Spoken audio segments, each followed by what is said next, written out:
पिछले लेक्चर में जो हमने पढ़ा था उसका मैं थोड़ा सा रिवीजन कर दूं जिससे आगे आपको समझ में आए। तो उसमें अगर आप देखेंगे तो दो चीजें आपने पढ़ा था। एक पढ़ा था समुच्चयों का प्रतिच्छेदन। अगर दो समुच्चय ए और बी हैं तो प्रतिच्छेदन को ऐसे उल्टा यू से प्रदर्शित करते हैं। इस समुच्चयों का प्रतिच्छेदन हो गया। इसको कैसे पढ़ेंगे? ए प्रतिच्छेदन बी। इसको प्रतिच्छेदन पढ़ते हैं ए प्रतिच्छेदन बी। और दूसरा समुच्चयों का संघ। अगर ए और बी दो समुच्चय हैं तो इन दोनों के बीच में ये जो यू टाइप का निशान आपको दिख रहा है, इस अगर दो समुच्चयों के बीच में यू है, ध्यान रखना। वैसे तो हम विश्व समुच्चय को यू से प्रदर्शित करते हैं, लेकिन समुच्चय को यू से प्रदर्शित करते हैं। यहाँ दो समुच्चयों के बीच, एक समुच्चय है दूसरा समुच्चय बी, इन दोनों के बीच में अगर यू है तो फिर इसको बोला जाएगा संघ। ऐसे दो समुच्चय हो, उनके बीच में ऐसा यू टाइप का बना हुआ है तो इसको संघ पढ़ते हैं, ए संघ बी। इसको क्या पढ़ेंगे? ए प्रतिच्छेदन बी। इसको क्या पढ़ेंगे? ए संघ बी। तो कैसे निकालते हैं इसका उदाहरण मैं आपको दे रहा हूं। जैसे मान लीजिए एक समुच्चय है जिसके घटक हैं 1 2 3 4 5 6 7। ये मान लीजिए समुच्चय ए के घटक। एक समुच्चय बी है, मान लेता हूं मैं, इसके घटक हैं 4 6 8 9 10 11। तो एक हमने अपने मन से ले लिया, एक समुच्चय ए ले लिया, 1 2 जिसके घटक है 1 2 3 4 5 6 7, और दूसरा समुच्चय बी हमने ले लिया जिसके घटक है 4 6 8 9 10 11। अब इसमें कंफ्यूज मत होना सर आपने कैसे लिया, ये मतलब अपने मन से कुछ भी ले लिया। अब हम निकालेंगे ए प्रतिच्छेदन बी में कौन कौन से घटक आएंगे और ए संघ बी में कौन कौन से घटक आएंगे। चलिए सबसे पहले हम निकालते हैं कि ए प्रतिच्छेदन बी में कौन कौन से घटक आएंगे। तो ए प्रतिच्छेदन बी में आपको बताया था कि जो घटक ए और बी दोनों में कॉमन हो वही घटक ए प्रतिच्छेदन बी में आएंगे। अब देखते हैं कौन कौन से घटक कॉमन है। जैसे 1 इसमें है, बी में नहीं है। 2 इसमें है, बी में नहीं है।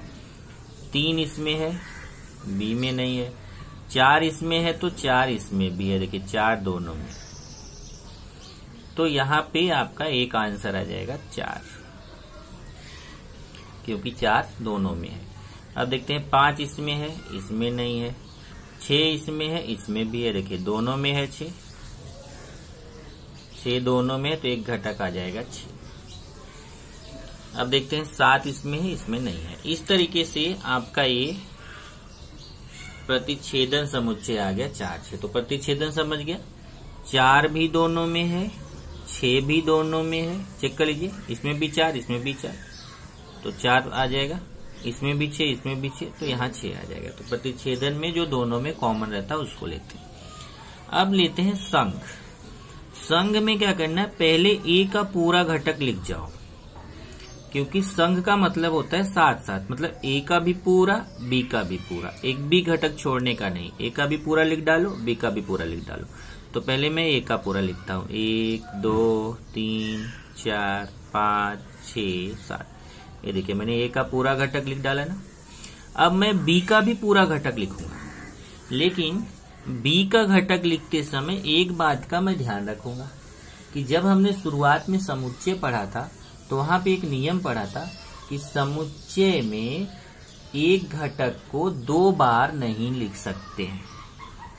समुच्चय के अंदर एक घटक को केवल एक बार ही लिख सकते हैं, 2 बार नहीं लिख सकते हैं। अब यहाँ देखिए, जैसे अगर अब मैं ए को तो पूरा लिख दिया ना, देखिए ए के सारे घटक मैं यहाँ लिख दिया। अब जब मैं बी का घटक लिखने जाऊंगा तो मैं दोबारा 4 को नहीं लिखूंगा, क्योंकि पहले से ही यहाँ 4 है। तो अगर समुच्चय के अंदर पहले से ही 4 है तो मैं उसको नहीं लिखूंगा। फिर 6 लिखना है, 6 भी नहीं लिखूंगा क्योंकि पहले से ही इसके अंदर 6 है। बाकी ये लिख दूंगा 8 9 10 11। इसका मतलब इसका लिखने का तरीका तो समझ गया प्रतिच्छेदन का, कि जो दोनों में कॉमन है उसको लिख दिया। और संघ लिखते समय ध्यान रखने का कि पहले ए वाला पूरा घटक लिख डालो, फिर बी वाला घटक लिखते समय जो घटक ए में आ चुका है उसको मत लिखो, बाकी जो बचता है वो लिख डालो। अब आप देखेंगे तो इसमें ए के भी सारे घटक आ रहे हैं, बी के भी सारे घटक। मैं दिखाता हूँ, देखिए ए में 1 2 3 4 5 6 7 है, तो देखिए 1 2 3 4 5 6 7 है। बी में 4 है, ये देखिए है, 6 है, इसमें भी है, 8 है, इसमें भी है, 9 है, इसमें भी है, 10 भी है, 11। ए का भी पूरा घटक इसके अंदर है, बी का भी पूरा घटक इसके अंदर, तो संघ में ए का भी पूरा, बी का भी पूरा। समझ गया आपको? अब इसको मैं आपको वेन आकृति में दिखाऊंगा कि वेन आकृति में प्रतिच्छेदन कहाँ होता है, संघ कहाँ होता है। जैसे अगर आपको बोला जाए, ये देखिए ए तो आपका विश्व समुच्चय हो गया, इसके अंदर ये एक वृत्त है, ये वृत्त समुच्चय ए को प्रदर्शित कर रहा है। ए वाले वृत्त के अंदर समुच्चय ए के घटक लिखे जाएंगे, ए वाले के अंदर समुच्चय बी की। अब इसमें अगर मैं बोलूं बीच में क्या लिखा जाएगा तो आप आसानी से बता सकते हैं, ये बीच में ये जो दोनों का घटक है प्रतिच्छेदन, वो यहां लिखा जाएगा 4 और 6। इसका मतलब एक चीज समझ में आ गया कि जो बीच वाला भाग रहता है ना, यही प्रतिच्छेदन को प्रदर्शित करता है। तो प्रतिच्छेदन की पहचान हो गई, ये जो बीच वाला भाग है यही किसको प्रदर्शित करता है, प्रतिच्छेदन को। ए प्रतिच्छेदन बी। तो प्रतिच्छेदन समझ में आ गया कौन सा होता है, वृत्त ए और वृत्त बी के बीच का जो भाग होता है, जो भाग ए के अंदर भी आता है और बी के अंदर भी आता है, दोनों का कॉमन वाला भाग रहता है, उसके अंदर प्रतिच्छेदन वाले घटक लिखे जाते हैं और ये इतना भाग प्रदर्शित करेगा प्रतिच्छेदन। अब दूसरा समझते हैं। यहाँ पे तो हमने 4 और 6 लिख दिया। अब जब 4 और 6 लिख दिया तो बाकी जो ए में बच रहे हैं वो यहाँ बाहर लिखने हैं। यहाँ ए वाले वृत्त में जो बाकी बच रहे हैं, बाकी क्या क्या बच रहा है देखिए, 4 और 6 निकाल दो। 1 2 3 5 7, 1 2 3 5 7। और ऐसे ही बी वाले में करेंगे, हमें बी वाला लिखना है, बी वाले वृत्त में लिखना है, ये बी वाले घटक जो है वो बी वाले वृत्त में लिखने हैं, लेकिन 4 और 6 को छोड़ के, 4 और 6 छोड़ दीजिए, क्या क्या बच रहा है, 8 9 10 11, 8 9 10 11। तो अभी देखिए ए वृत्त के अंदर ए के पूरे घटक आ रहे हैं ना, ए के पूरे घटक क्या क्या है, 1 से लेकर 7 तक संख्या, 1 2 3 4 5 6 7। देखो ए वाले के अंदर पूरा आ रहा है। ऐसे बी वाले के अंदर बी वाले पूरे घटक आ रहे हैं, 4 6 8 9 10 11। ये देखिए बी के अंदर 4 6 8 9 10 11, इसमें भी आ रहा है। अब हमें देखना है कि इसमें संघ कौन सा है। तो संघ देखिए क्या होता है, संघ में ये ए वाला जो बाहर का भाग है ए भी आता है, ये जो दोनों वाला भाग है ए भी आता है, और जो बी का बाहर का भाग है ए भी आता है। मतलब ये पूरा पार्ट जो है ये संघ में आता है। तो संघ में ए वाला भी पूरा, बी वाला भी पूरा, ये किसके अंतर्गत आता है, संघ के अंतर्गत। तो प्रतिच्छेदन में केवल ये बीच का भाग आता है, और संघ में ए का भी पूरा आता है, बी का भी पूरा, ये बीच वाला भी आता है, ये भी ए का जो बाहर वाला वो भी आता है, बी का भी बाहर वाला आता है, और ये बीच वाला भी आता है। मतलब इसमें मैं बोलूं तो ये पूरा आता है। देखिए ये पूरा, ए का भी पूरा, बी का भी पूरा, और जो बीच का प्रतिच्छेदन वाला वो भी आता है। ये इतना ही ये इतना पूरा आपका संघ में आएगा, लेकिन प्रतिच्छेदन में बस केवल इतना ही आएगा। देखिए इतना ही, प्रतिच्छेदन में केवल इतना ही आएगा, और संघ में ये पूरा भी। इसी में एक चीज आपको और समझाना है, जैसे अगर आपको बोलता है अब ए वाला वृत्त, तो ये पूरा वृत्त है, देखिए ये पूरा वृत्त है, ये पूरा वृत्त भी है। लेकिन अगर आपसे कोई बोले केवल ए, आपसे कोई पूछे केवल ए या फिर केवल बी, तो अगर आपको केवल ए निकालना है तो इसका मतलब देख लीजिए कि ये जो बीच वाला भाग है, जो मतलब जो बी के अंदर का भी आ रहा है, उसको छोड़ दीजिए, बाकी जो बाहर का ये भाग है ना, ये है केवल ए। ये देखिए ए है आपका केवल ए, ये पूरा ए है, ध्यान से समझना, ये पूरा क्या है ए, लेकिन इसमें से बीच वाला निकाल दीजिए तो ए वाला जो भाग है, जो बाहर का ए का भाग बच रहा है, उसको पढ़ेंगे केवल ए। ऐसे ही ये बी का जो इधर का बाहर वाला भाग आपको दिख रहा है, इसको बोलेंगे केवल बी।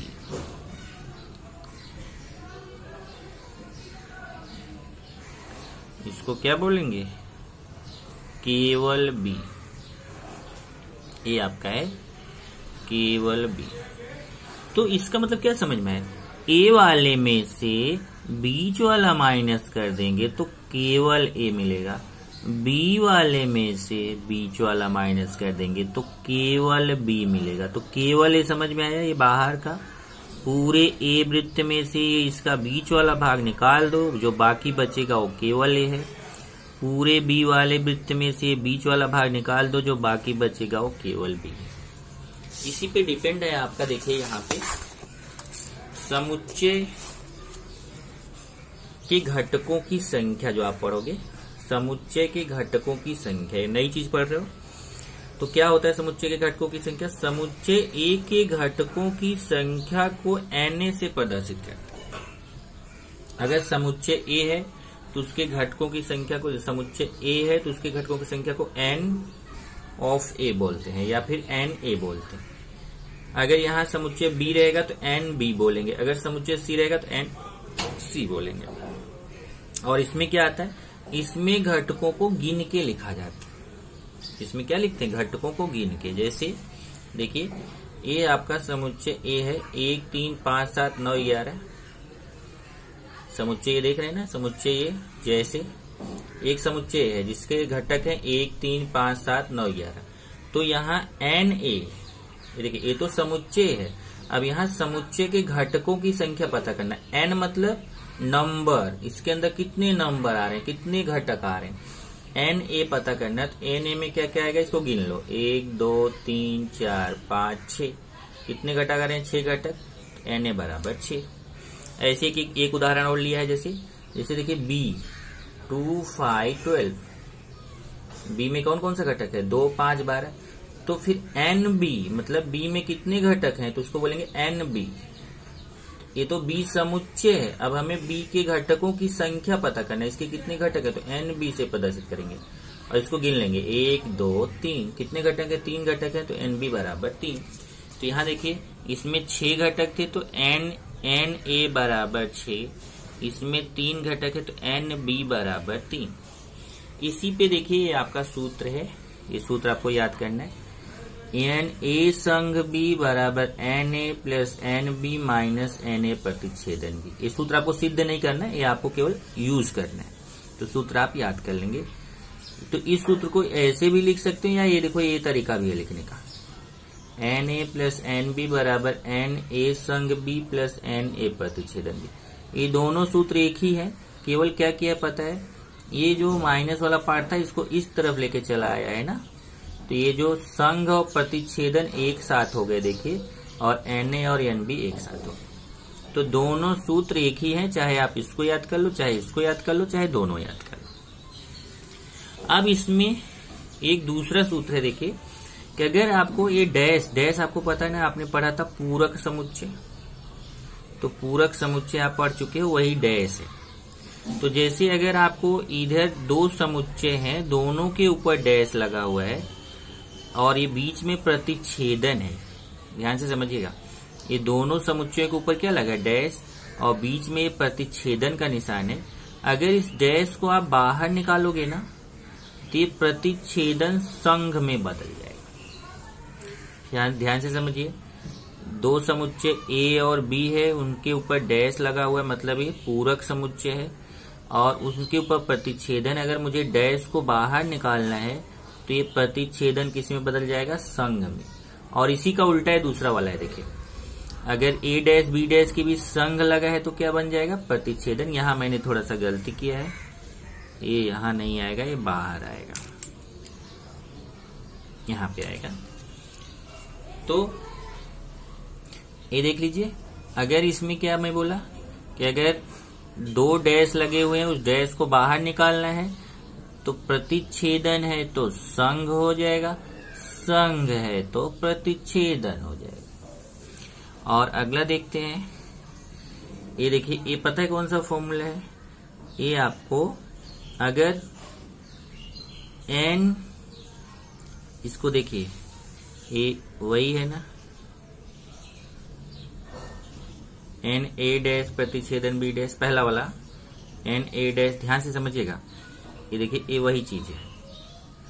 तो अगर इसका मान आपको निकालना है, पता है क्या है, ये है कि अगर दो पूरक समुच्चयों का प्रतिच्छेदन निकालना है तो उसके लिए सूत्र है आप विश्व समुच्चय में से इसको माइनस कर दीजिए। विश्व समुच्चय में से इसको क्या करो, माइनस, क्योंकि आपको फॉर्मूला क्या पता है, फिर से ध्यान से समझिएगा।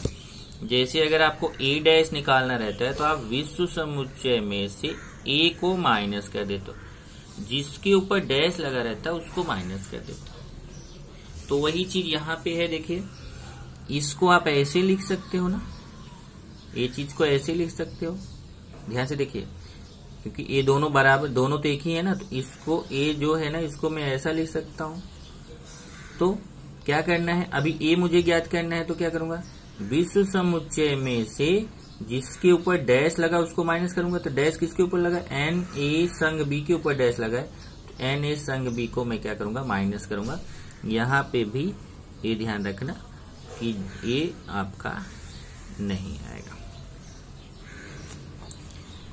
तो इस तरीके से ये यहाँ कट कर लेना। एन ए डैश प्रतिच्छेदन बी डैश निकालना है, तो एन यू में से क्या निकालेंगे, एन जिसके ऊपर डैश लगा हुआ उसको माइनस करेंगे। मैं इसको फिर से समझाने की कोशिश करता हूं। जैसे देखिए एन ए डैश प्रतिच्छेदन बी डैश निकालना है, तो इसको मैं ऐसे लिख सकता हूं ना, अगर मैं डैश को बाहर निकालूंगा तो मैं ऐसे लिख सकता हूं संग, अभी आपको सूत्र बताया ना, अगर ये डैश बाहर होगा तो प्रतिच्छेदन संग में बदल जाएगा। अब मुझे ये निकालना है तो इसके लिए क्या सूत्र बताया, जिसके ऊपर डैश लगा रहता है यू में से उसको माइनस करेंगे। तो पहले लिखेंगे एन यू, फिर ये पूरे के ऊपर डैश लगा है तो ये पूरे को यू में से माइनस कर देंगे। चेक कर लीजिए, यही सूत्र है। अब ये आपको पिछले लेक्चर का याद होना चाहिए कि जिसके ऊपर डैश लगा उसको यू में से माइनस करना है। तो ये इतने पूरे के ऊपर डैश लगा ना, देखिए इसके ऊपर डैश लगा तो यू में से इसको क्या करेंगे, माइनस कर देंगे। यहाँ पे भी ध्यान रखना ये नहीं आएगा। उसके बाद केवल ए केवल बी, तो केवल ए केवल बी का यहाँ समझाया था आपको। देखिए कि जैसे केवल ए निकालना है तो ए में वाले वृत्त में ए वाला भाग क्या है पता है, इसको क्या बोलते हैं, इसको अभी समझाया आपको, इसको प्रतिच्छेदन बोलते हैं। इस बीच वाले को यहाँ समझाया ना आपको, बीच वाले को क्या बोलते हैं, प्रतिच्छेदन। तो अगर आप ए में से ये प्रतिच्छेदन वाला माइनस कर दो, ए में से प्रतिच्छेदन को निकाल दो तो केवल ए बचता है। ऐसे ही बी में से अगर प्रतिच्छेदन को निकाल दो तो केवल बी बचता है। यहाँ देखिए केवल ए निकालना है तो ए में से प्रतिच्छेदन को माइनस कर दीजिए, और केवल बी निकालना है तो बी में से प्रतिच्छेदन को माइनस कर दीजिए। एक बार फिर से समझिए, केवल ए का मतलब क्या बताइए, बाहर बाहर का। तो केवल ए निकालना है तो क्या करना है, ये पूरे ए में से इसको आप ए प्रतिच्छेदन बी को इसको निकाल देंगे ना, ये देखो पूरा ए में से बीच वाला माइनस कर दो, निकाल दो तो ये वाला बचेगा। ऐसे ही ये पूरे बी में से बीच वाला माइनस कर दो, इसको अगर माइनस कर दोगे तो केवल बी बचेगा। तो यहाँ सूत्र बन जाता है केवल A N A minus N A संग बी, एन ए प्रतिच्छेदन बी, और केवल बी है तो n B minus N A प्रतिच्छेदन बी। सब मतलब दोनों में प्रतिच्छेदन ही माइनस करना है, यहाँ ध्यान देना, क्योंकि ए वाले में प्रतिच्छेदन को माइनस करेंगे। ये देखिए पूरा ए है, ए वाले में अगर ये प्रतिच्छेदन को, ये पूरा ए वृत्त है, इसमें से प्रतिच्छेदन को माइनस करेंगे तो ये केवल ए बचेगा। और ये बी वाला वृत्त है, इस बी वाले वृत्त में प्रतिच्छेदन माइनस करेंगे तो केवल बी बचेगा। ऐसे देखिए ए में प्रतिच्छेदन को माइनस किया तो केवल ए, बी में प्रतिच्छेदन को माइनस किया तो केवल बी। ये कुछ सूत्र हैं जो आपको जब जैसे जैसे हम क्वेश्चन में यूज करेंगे ये सूत्र और अच्छे से समझ में आएगा। अभी ये सूत्र कैसा है आपको कम समझ में आ रहा होगा, लेकिन ये सूत्र लिखना तो जरूरी है ना, तो आपको अभी लिख के रखना रहेगा और ये वीडियो समझो आप। फिर ये सूत्र का जब मैं यूज क्वेश्चन में करूंगा तो आपको और अच्छा समझेगा।